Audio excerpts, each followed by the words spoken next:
This is the Blackout Podcast.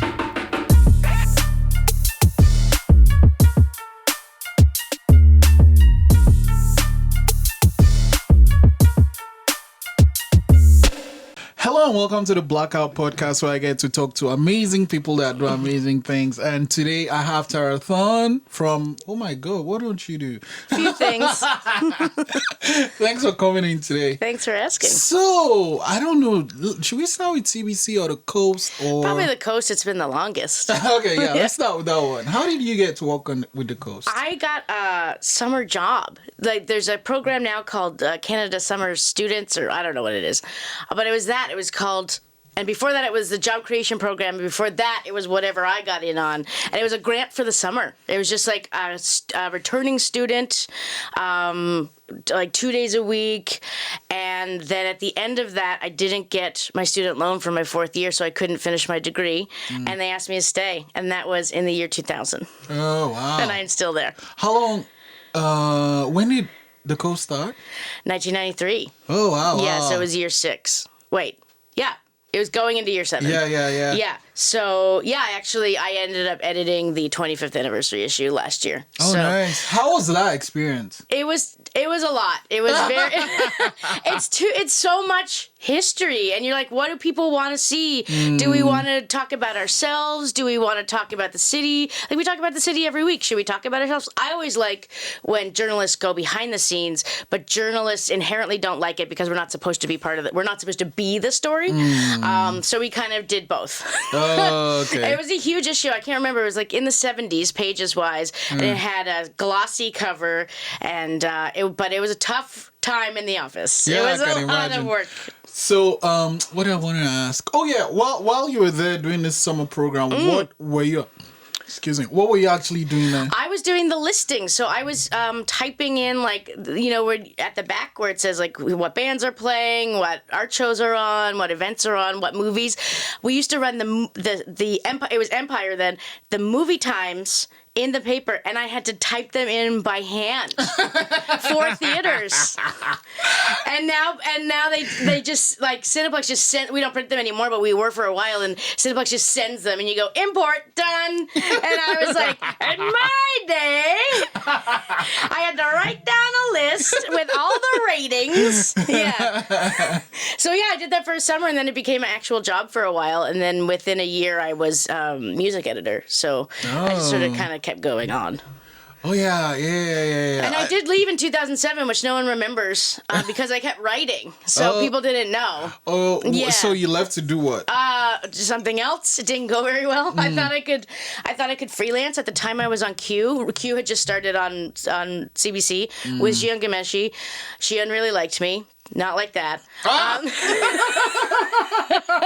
Because I had been on the national playlist, which was one of his other shows, and he liked me from that. So when he started this show, he made sure, I don't know if he made sure, but he helped me get on that show. And I was a television columnist. We would talk about television trends, and it paid a lot. Like, for half an hour, it paid a lot of money. So I was like, oh, I could go on. I could make a living off of this. And then within a year of me quitting the Coast, the recession happened. And the bottom just fell out of journalism. Like, the first place they cut is freelance money. They're like, no, we can get staff people to do this. So I lost all of that stuff, and then I had to go back to the Coast.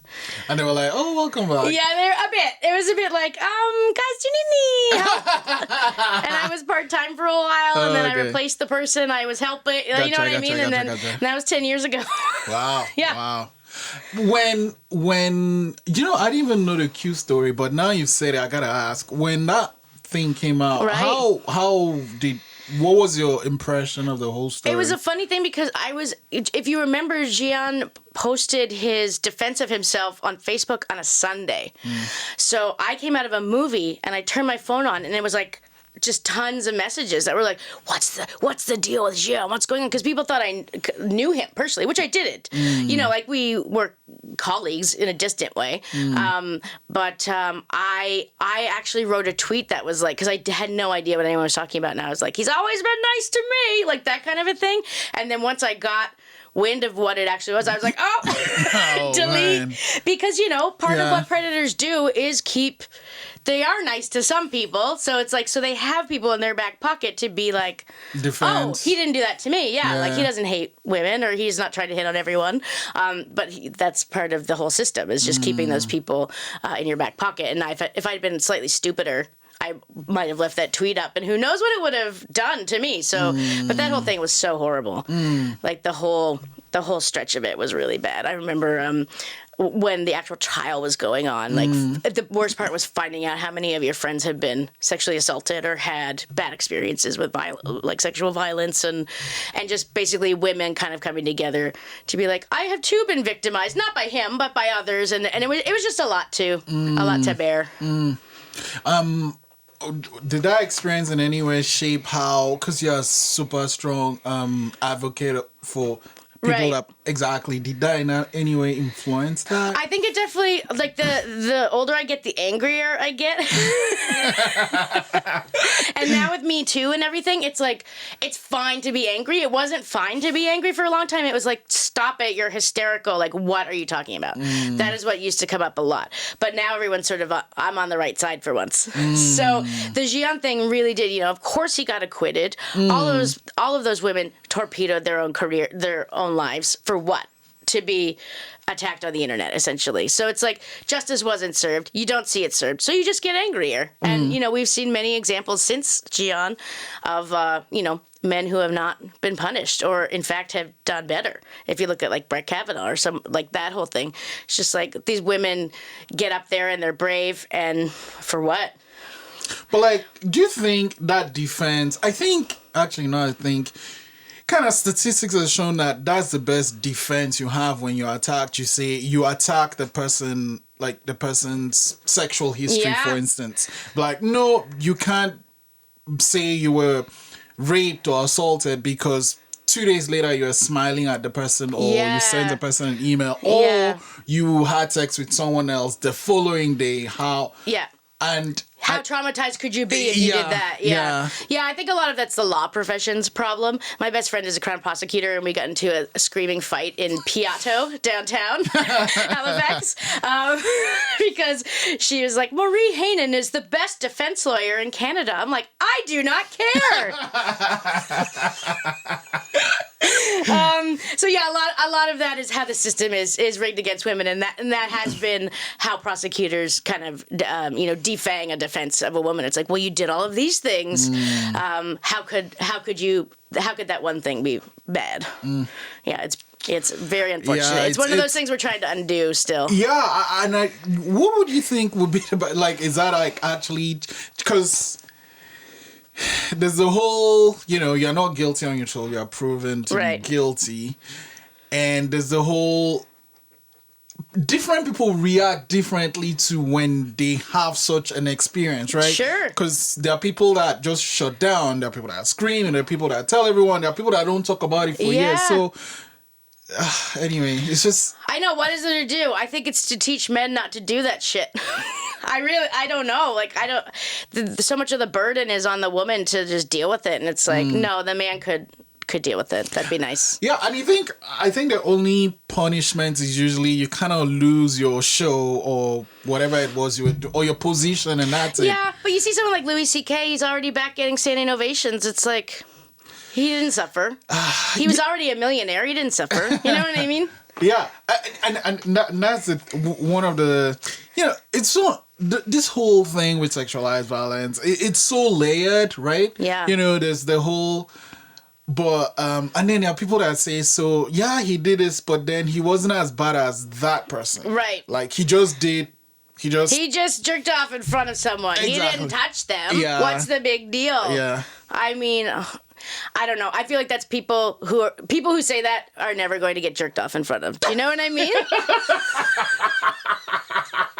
Like, I've had that with do you remember there were cab drivers sort of assaulting people? Yeah. I remember a guy being like, if a guy drove me to Point Pleasant Park, I wouldn't sit in the car. I'm like, no one is going to drive you to Point Pleasant Park, you idiot. Do you do not understand. Like, there's just a lack of understanding, and it's like that's the actual problem. Is like men need to know more. Yeah. Like, because not all men are bad. I'm not sitting here being like, all men are bad. But the bad ones are sort of supported by the good ones by accident. Because they're like, I don't know. It doesn't affect me. What do I care? So. Yeah. Actually, every time that comes, I always link back. I don't know if you saw the Gillette ad.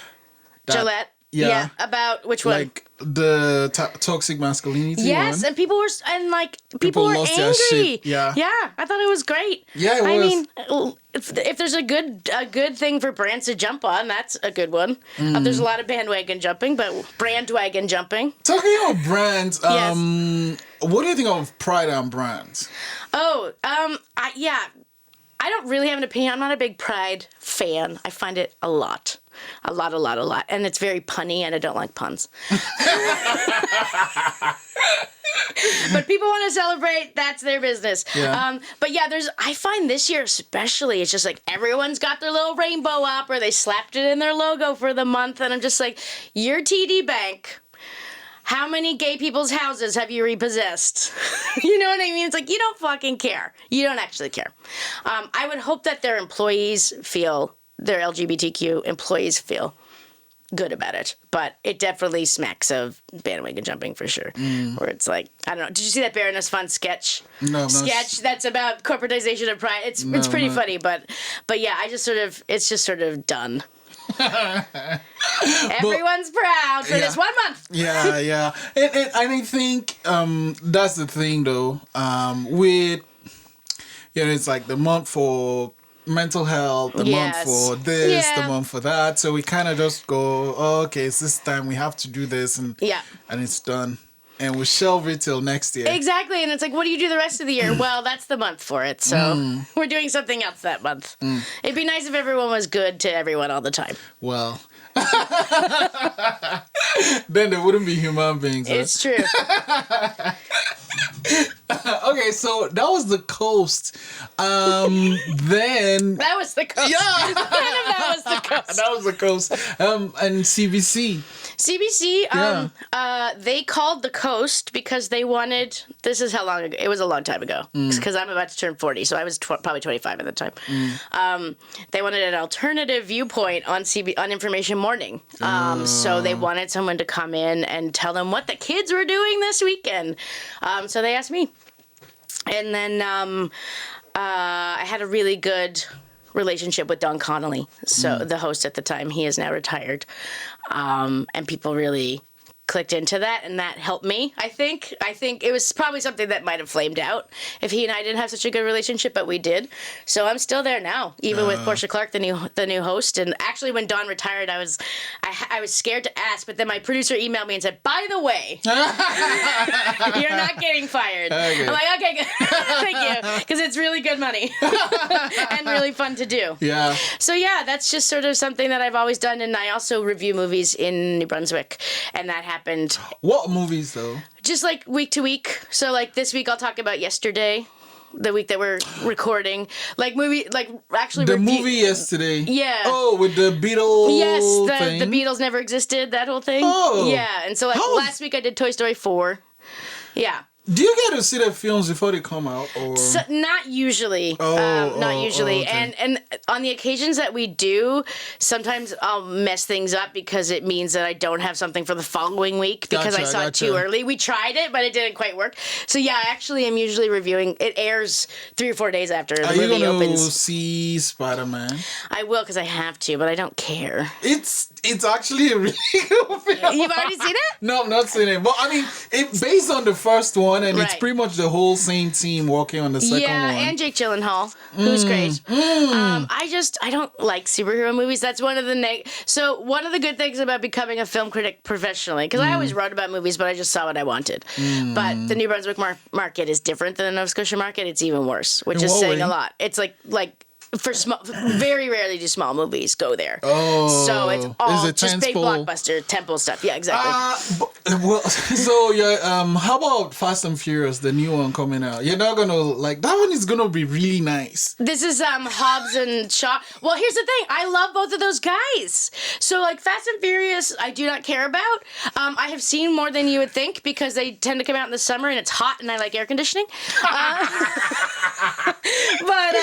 I love those guys. So I actually am excited to see that. Yeah. I saw just yesterday or 2 days ago. A few days ago, I saw the most recent trailer, and I think it's gonna be the best of all the Fast and Furious. I think it will because it's based on people. They go, oh, it's about family. It's about family. I'm like, okay, sure it is. But these are two characters that two actors that people really love. So I think that will make the difference for me. Idris Elba is the bad guy. Yeah, that'll be good. That is like, holy smokes. I'm like, I can't wait to see it.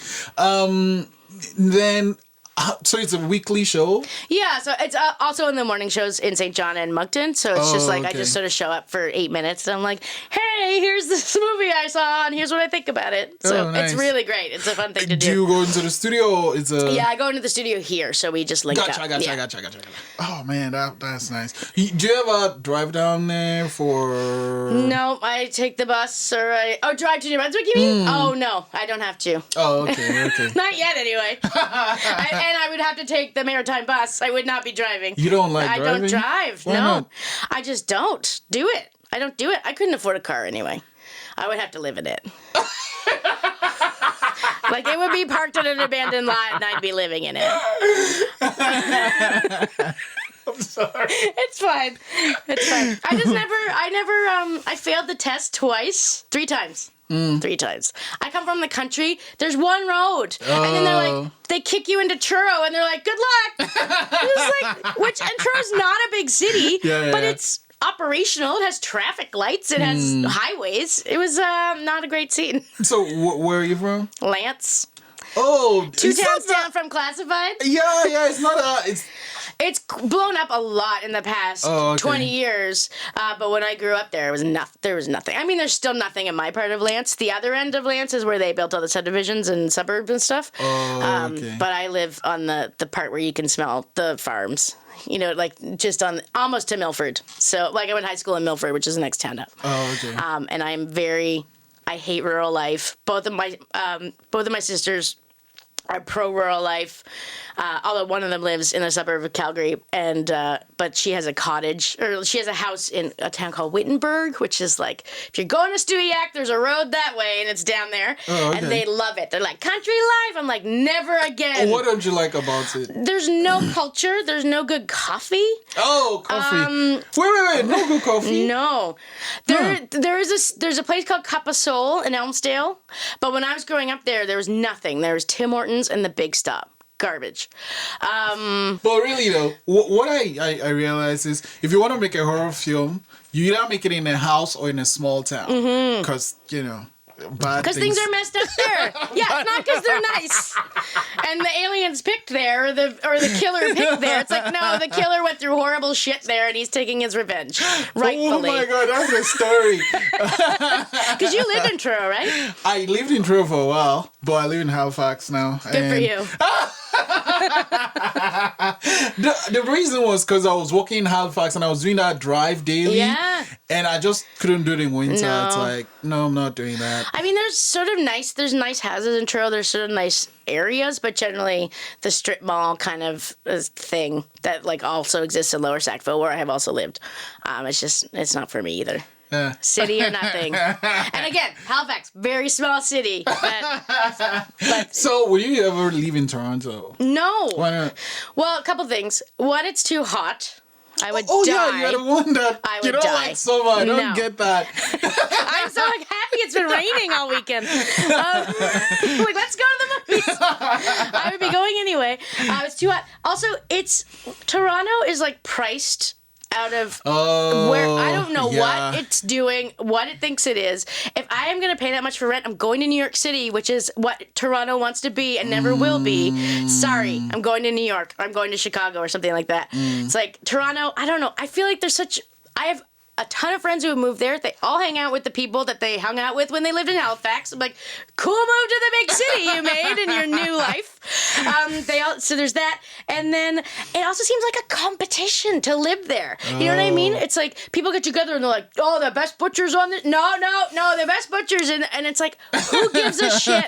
Stop it. I don't care. And a lot of new restaurants. Like, I'm not into restaurants, so I'm just like, I don't know. Like, I really like visiting Toronto. I'm going to Toronto Film Festival in September, as I do every year. I call it September Christmas. And how do you spend a festival? how do I spend it? Oh, I go to the movies from 8 in the morning until 8 at night. They show a lot of movies at TIFF. 300, 400? It's a lot. Crazy. It's like, and I can see 20 reasonably. How do you choose the films you see, though? Oh, thank you for asking. So a couple of them are, like a lot of Oscar bait is unveiled at TIFF. So like I saw Stars Born there last year. I saw Can You Ever Forgive Me, which with Melissa McCarthy. So there's things like that. So I go, okay, what's going to be a big movie? If I can see it in advance, sometimes when it comes out, they'll let you interview people. So I kind of do that because we don't get to see things in advance. You have to see the movie before they'll let you talk to anyone. And they're like, but there's no links. So I don't get to do it. But if I see the movie at TIFF, sometimes I get a jump. That's how I got to talk to Greta Gerwig about Lady Bird. And then usually women directors or like women, like if there's some women on the creative team I'm interested in. And then I love Australian movies. Why? I don't know. Australia and Canada are very similar in terms of population and how our governments are run, like how government funds movies and stuff. And Australia makes just good movies. Like they're generally kind of earnest, and they're either very, very dark or very, very earnest. I think it's either an Australian or a New Zealand show called, I can't remember the title, something about lies. If you've not seen that show, see it. It's like 4 or 5 years old. But the basic premise is a kid dies, and then this guy is suspected for the murder. Like, they suspect that he killed a kid. Oh. And it's just 4 episodes, I think, which I love. Like, that's why I also love British shows, because it's like 6 or 4 and it's done. It's not a large commitment. Yeah. So anyway, it's 4 episodes, and then in these 4 episodes, you get to find out that, well, it's not the guy. You know, and there's a link to the guy because I think he had an affair with the boy's mother or something. Yeah. Like, honestly, they wrote this show so well. Every time you watch it, you're like, nah, this guy is so guilty. And he wasn't helping himself because everything he did was like, he's either trying to cover things up or...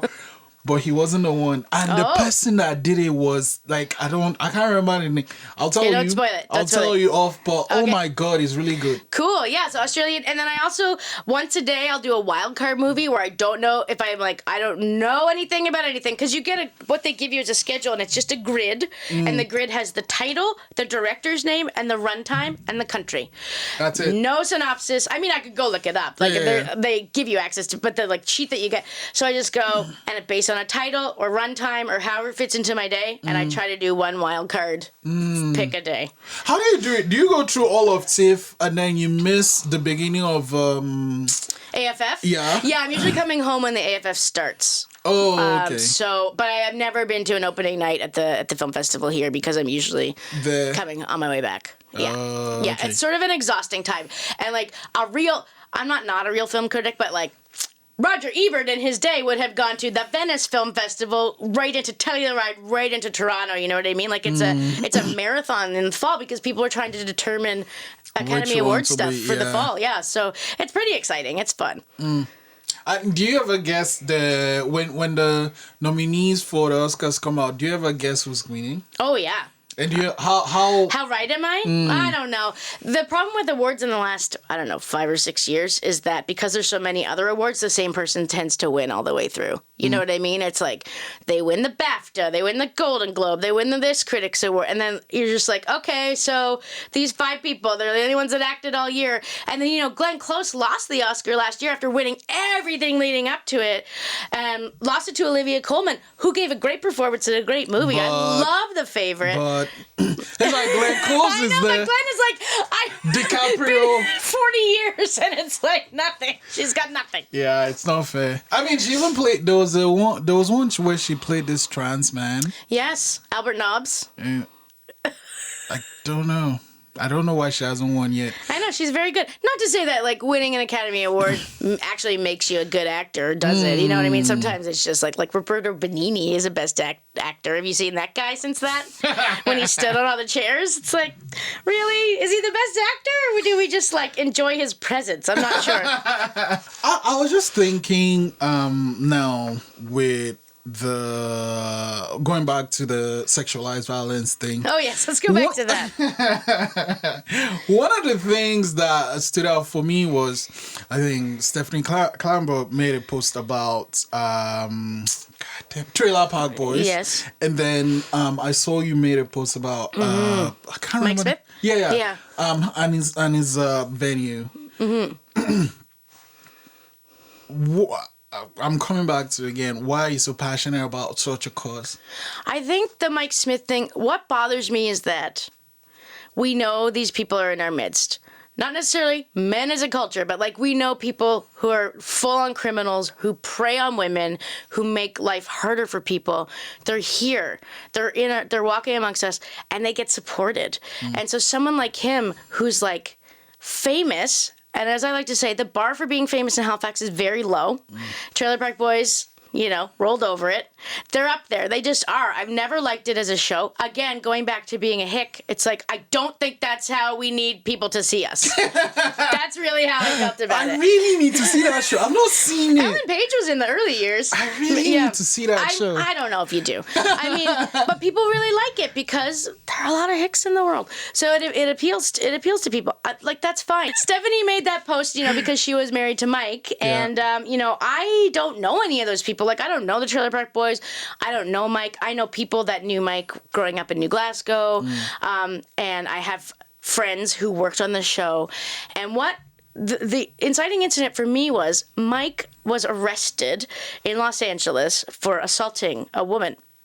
And apparently it was a fight at a hotel. It was like some hipster hotel. Like I kept saying, do you know what it would take for an American in Hollywood to call the police on somebody? Like, what had to have been happening? And it happened on a weekend. No one noticed. So he got arrested, released, and she put out a statement. That read as very coerced to me about how it was just a misunderstanding. They're just buds. Someone overreacted. She had no problem. Again, I had friends on the show, and I knew better. And Lucy DeCotere quit the show, and so did Jonathan Torrance. And Jonathan did not say that was the reason why. Lucy did. And Lucy had just come off the Giancomeshi trial, so people were already out for her anyway. So to me, that was evidence that it was probably true. I had my inside track, but I also saw people taking actual action based on this. But nothing ever happened. I don't even know if anyone locally even ran a story about it. We didn't run a story about it. And it always bothered me. So when I heard he was opening a venue, by that time, Me Too was in full swing, and we were keeping an eye on shit like that. So I said in the office, I was like, we know there's a bad person associated with this bar. I'm not fucking writing about this bar. Like, I'm not supporting an abuser. And then, unbeknownst to me, someone was working on a story about Mike Smith independently for Vice, Hillary Beaumont. And, she pinged me a couple times about it. But in the interim, I had bands, writing me. I mean, why did this person drop out of playing Snigley's, or why aren't people playing this bar? And I didn't try to lean on them anyway. I would be like, here's why. And I would just send them a link to the LA thing. That's all I knew about. I didn't know about all the other things he had done. So when those things came out, it turned out that I knew one of the victims, and I was just like, these are people trying to live their goddamn lives in Halifax.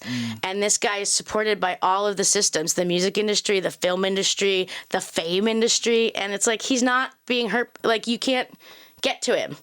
And it's incredibly frustrating. Yeah, and I talked to Hillary. Hillary did a second piece that she interviewed me for about a month ago. And it's been really disheartening to see how it has not made an impact in town, because the music industry and the film industry are both run by older white men who are just like, what's the big deal? And also it affects their bottom line. They're like, I'm not messing with that. I make a lot of money off of that guy. So they just won't deal with it. So again, going back to Gian, it's like, Why bother? It doesn't do anything. You put yourself out there and you get attacked for what? Then the guy is not damaged. So that's why I'm passionate about it, because it's incredibly infuriating and unfair. And then, do you think with this kind of results, it discourages people to come out? 100%. And that's what they want. You know, Hillary was threatened by Mike's manager, which she put in the story, which I thought was amazing. Like, if you print this, we will sue you. And then she's like, we never got anything. I'm like, well, there you go. So it's like people threaten. I'm not afraid of lawsuits because I only have debt. I don't own anything. I'm like, if you want to sue me, good fucking luck. Do you want my old MacBook? Do you want a guitar that was $300? Like, I have nothing. I don't care. But a company, that's scary to a company. Yeah. But, you know, it's a lot of hot air. Like, that's all. But if you say that to a 22-year-old guy in a band, I'm going to sue you if you say why you left this show. That's really scary. And that's how they're keeping people silent. And it's just bullshit. Talking about music, you I have a band. Exactly. Yes. What's your band called? It's called Dance Movie. We have not played in a year. What was the story behind the name? The name? Oh, I was in a band called Bloodsport. That was my first band. So after the Van Damme movie. Oh, okay. Yeah. It was not my band. That movie's actually fucking great. I saw it recently and it still stands. I mean, there were way too many sequels. It didn't need any sequels. Oh, yeah. No, the standalone film was great. Yeah, when he gets blinded. Yeah. And he's like, what's going on? Yeah. Yeah, that was a good time. Van Damme years. Those were good ones. So, yeah, I was in that band. And then I kind of, because of that band, this was when I had quit the Coast. So I had about a year and a half that I didn't have a full-time job. Or a part-time job. I was just barely making it. And a friend of mine, Matt Charlton, asked me to join this band Bloodsport to play the bass. I didn't know how to play the bass. He didn't care. But I learned enough to be in the band, and it actually unlocked, because I had all this time. This is what I realized is, like, if you have the time to sit around and think about stuff, if you're working full time and you try to squeeze it in at night, you're tired. But I had all this time to just sort of be around, and I started writing songs. So I formed a band. I asked my friend Kinley Dowling, who went on to be in Hey Rosetta and is now a solo artist in her own right, from Charlottetown. She lived in the neighborhood at the time, and I was like, do you want to be in my band? So it was like, I played guitar and she played violin. And Dance Movie came from just the genre of film. Like, Dirty Dancing is one of my favorite movies. And I love dance movies. Like, I love choreography. I'm not a dancer. I don't go out and, like, I'm not into it. I don't personally do it, but I love watching it. Like, I think it's so beautiful and cool. And so, yeah, Dance Movie. A lot of people say dance party. Oh. Which is way off in a lot of ways. It's not a party at all. It's not fun. So you haven't played in a year. Do you guys have something in the horizon? We don't. It was sort of my you know, I kind of run the show. There's no show to run. It's like we do it if I want to, and I haven't wanted to in a while. Okay. We've talked about this thing. I'm gonna end it with this. Okay. What are some of your plans moving forward from here on out? That's a great question. I'm gonna be making some moves professionally, and I don't know where they are, but in the short term future, I'm working on a Fringe show, as I know you are as well. Oh yeah! Oh my God, it's scary. It is scary, and you know, I've done I think 4 or 5 Fringe shows to this point, and one of them was called Law and Order Musical Victims Unit. So it was a musical of Law and Order. It's the biggest, hardest thing I've ever done. It was a cast of 7, which isn't a big cast if you're on Broadway, but if you're just me and you don't know anything, it's a lot. And I didn't write music then, so someone else wrote the music. Oh, okay. I wrote the lyrics, but they wrote the music, my friend Chuck Teed. Yeah.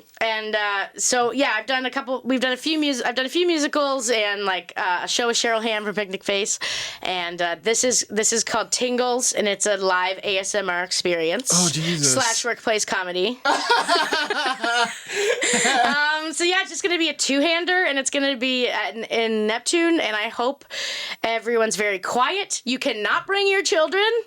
They will fuck it up. Like, you cannot, no talking, no noise. It needs to be so quiet. I'm actually really nervous about that part. So for the people that don't know what ASMR is, ASMR is, it's so funny because I was at a party recently and none of the adults knew, but all the kids were like, oh yeah, ASMR. I watch that on YouTube. So it's a YouTube thing. And it's auto sensory meridian response. It's like tingles when you hear something or see something. It's like a sensory thing, and it, you know, when you feel tingles in your body, like when it causes that, that's called a trigger. And so that's what it is. It's a lot of brushing microphones, a lot of whispering, a lot of like weird noises or crinkling. So yeah, it's very weird. Yeah, I think you love it or you don't. I think some people are gonna go not knowing what it is, and they're gonna be like, I fucking hate this, and they're gonna have to sit there because I am not letting them leave. So I don't know how it's going to go. It's also something that's supposed to be intimate, and you're supposed to use headphones. Yeah. So I don't know how it's going to play in a room. I did ask for the smallest room possible. I don't know what that means in Neptune. Of course, as you know, in the fridge, you go in on the day before, and you're like, there it is. It's like, I've been working in a room with 50-foot room this whole time, and now I have 100 feet. Yeah. That happened to me one year. So yeah, we'll see how it goes. So Fringe first. The future, who knows? I'll go back to TIFF in September, and I don't know beyond that.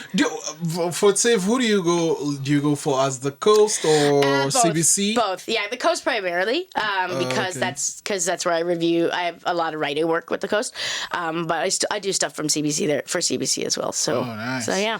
Yeah, I think I'll go this year too. So you should. Great. Yeah. Yeah, we'll hang out. Awesome. Thanks for coming in today, Thanks for asking, Israel. I had a wonderful time. Me too.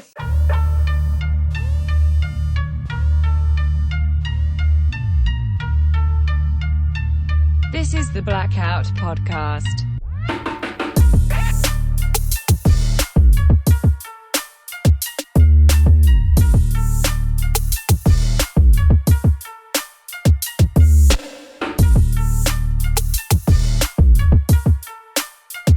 Thanks for listening.